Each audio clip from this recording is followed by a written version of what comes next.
badik dan darah di tangannya. Dia lari dan berteriak mengatakan bahwa saya telah membunuh.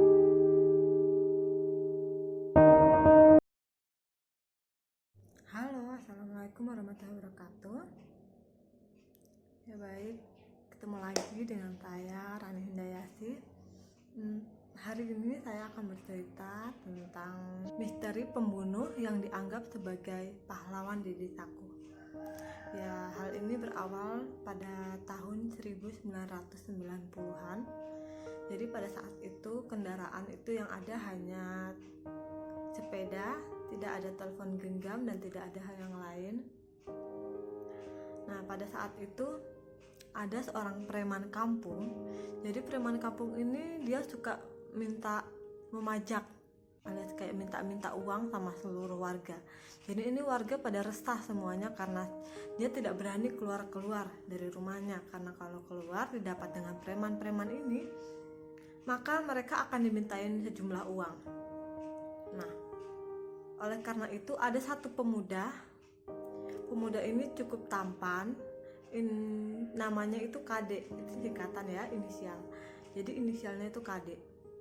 Nah, KD ini adalah orang suku Bali dan beragama Hindu. Dia ini tinggal di depan rumah saya. Jadi kebetulan dulu saya punya rumah dan dia kebetulan tinggal di depan rumah saya. Nah, KD ini adalah laki-laki yang sangat penyayang, sayang sekali dengan orang tuanya, pendiam, tidak pernah main-main yang nakal-nakal. Nah, pada suatu hari KD ini lagi jalan-jalan kan. Nah, anak-anak muda pada tahun 90-an itu sering kumpul-kumpul.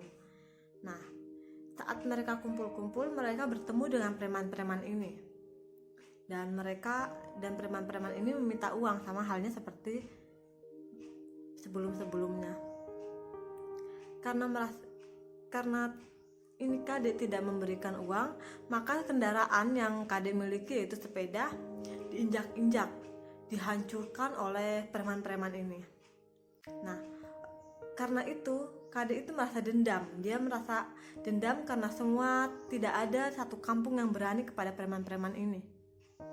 Alhasil dia pulang ke rumahnya dengan rasa geram, dengan marah, lewat samping rumah saya. Saat itu saya masih umur 1-2 tahun. Saya tidak ingat dan cerita ini diceritakan oleh orang tua saya. Setelah itu dia pulang dengan berjalan kaki karena sepedanya telah hancur, diinjak-injak oleh preman-preman ini. Nah, setelah KD pulang, dia membawa satu parang atau celurit dan kembali ke tempat kerumunan yang tadi sepedanya diinjak-injak itu. Dia membawa celurit.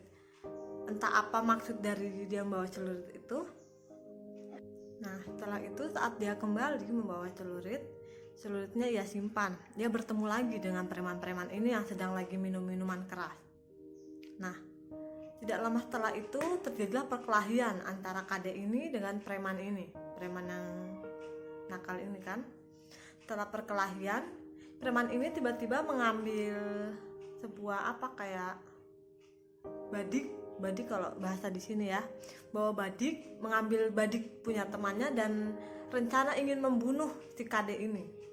Tapi karena dalam keadaan mabuk, si preman ini dengan mudahnya KD ini mengembalikan badik yang dipegang oleh preman untuk menusuk ke si preman ini.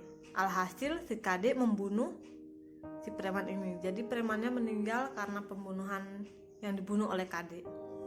Setelah itu KD dia lari pulang ke rumahnya dengan membawa badik dan darah di tangannya. Dia lari dan berteriak mengatakan bahwa saya telah membunuh. Dia lari dari tempat pembunuhan hingga di rumahnya. Orang-orang yang di jalan semua kaget bahwa dia mengakui bahwa dia telah membunuh orang. Nah, setelah itu dia dikejar oleh seseorang. Tidak lama setelah berapa jam kemudian, dia ditangkap oleh polisi dan ditahan. Dan setelah itu dia dipenjara cukup lama, beberapa tahun. Mengapa saya bilang bahwa dia adalah pahlawan untuk kampung kami? Karena pada saat itu dia bunuh adalah preman, dan preman ini sudah meresahkan warga. Jadi warga itu merasa bersyukur dan berterima kasih kepada si pembunuh ini, si Kade, karena dia berani untuk membunuh si preman ini. Hingga sekarang Kade dianggap sebagai pahlawan di desa kami. Namun setelah keluarnya ia dari penjara, setelah dituntut, ditahan dan dipenjara, setelah keluar dari penjara, ia tidak tinggal lagi di desa ini karena alasannya mungkin dia malu atau dia takut, siapa tahu nanti suatu saat nanti anaknya dendam dan akan mencarinya. Setelah itu dia pindah ke Bali dan sampai sekarang tidak pernah kembali. Ya, jadi itulah cerita misteri pembunuhan yang dianggap sebagai pahlawan desa kami. Semoga pendengar suka dengan cerita saya, dan di next video selanjutnya saya akan bercerita tentang rumah haji. Rumah haji itu rumah saya yang dulunya ditinggali oleh haji.